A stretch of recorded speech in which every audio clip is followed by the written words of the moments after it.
Bon, voilà pour ce sujet, on va suivre ça aussi pendant l'Euro. Tiens, Johan, l'Italie débutera le samedi contre l'Albanie avant de jouer l'Espagne, puis la Croatie, c'est le fameux groupe de la mort, celui du tenant du titre. Donnarumma sera titulaire évidemment.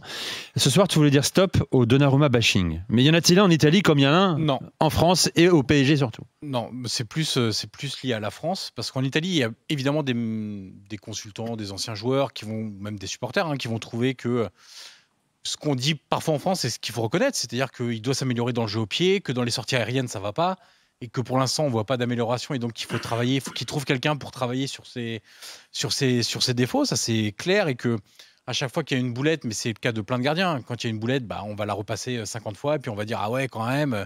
C'est un peu le cas de Neuer, quoi. Neuer, il fait un super match contre le Real, à la fin, le but, il est pour lui, puis on dit « Ah ouais, Neuer, super, la boulette, 38 ans, il faut peut-être arrêter !»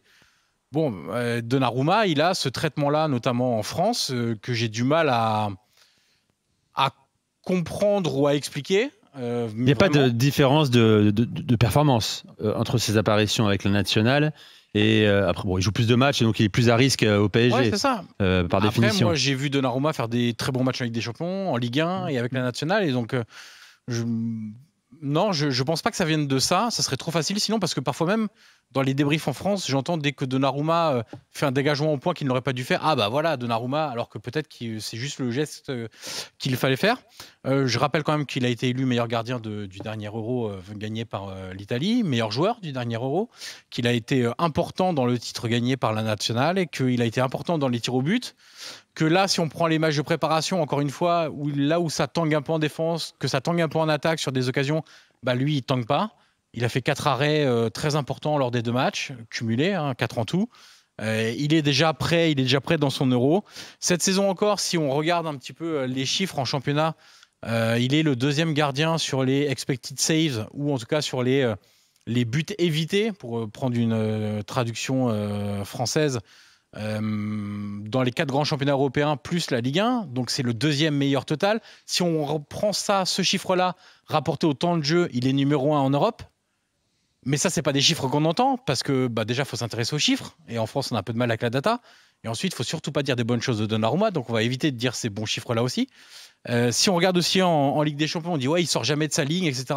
En Ligue des Champions, si on prend les gardiens qui ont passé la phase de groupe, parce que sinon c'est un peu trop facile en moins de matchs d'avoir un meilleur ratio, mais c'est le 2e gardien, il fait partie du top 4 des gardiens qui sortent le plus de sa surface pour anticiper des occasions, même pour du jeu au pied. Donc il le fait aussi. Oui, mais est-ce que les stats ne racontent pas aussi? C'est l'autorité qu'il peut avoir dans sa surface de réparation, ou moins avoir parfois qui doute de l'assurance aujourd'hui. Je sais pas, Julien, toi qui est supporter du PSG notamment, moi je suis entouré de supporters aussi à la rédaction du PSG qui sont bien plus critiques que toi, Johan, et que les observateurs italiens concernant Gigio. Julien, t'en penses quoi, toi? Tu trouves qu'il dresse un portrait un peu idéal, idyllique? Non, parce que je ne dresse pas de portrait idyllique, vu que j'ai dit qu'il avait plein de points améliorés. Oui.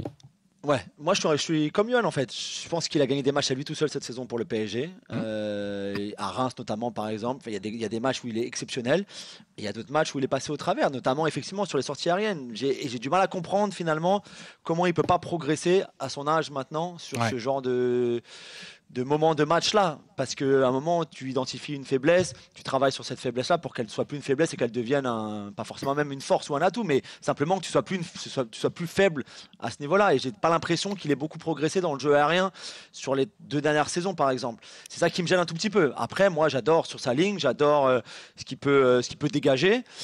Mais sur les sorties aériennes, j'ai du mal, oui, effectivement. Que le PSG cherche peut-être un autre gardien ou à le mettre en concurrence, pourquoi pas. Mais sur sa ligne, tu trouveras pas beaucoup de gardiens qui sont bien meilleurs que lui cette saison. Sur sa ligne. Voilà pour le coup de gueule de Yoann Crochet. Moi, j'ai jamais compris en quoi il était plus fort que Keylor Navas pour le PSG. Ah.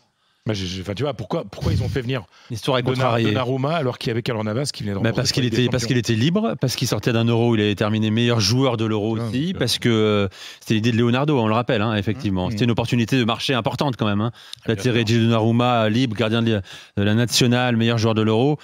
A posteriori, certains peuvent le regretter. En tout cas, ce qui est sûr, ce qu'a rappelé Julien, on va suivre ça en début de saison ici en Ligue 1, c'est qu'il sera peut-être mis en concurrence. En tout cas, ce qu'on annonce au PSG. Juste quand on parle de leadership, il est capitaine de la nationale et il est vainqueur de l'Euro. Oui, pour l'instant, on le voit pas trop. Peut-être qu'il a encore du mal à s'émanciper. Il n'était pas lors du dernier Euro, mais il est pas lors du dernier Euro, mais il est capitaine maintenant.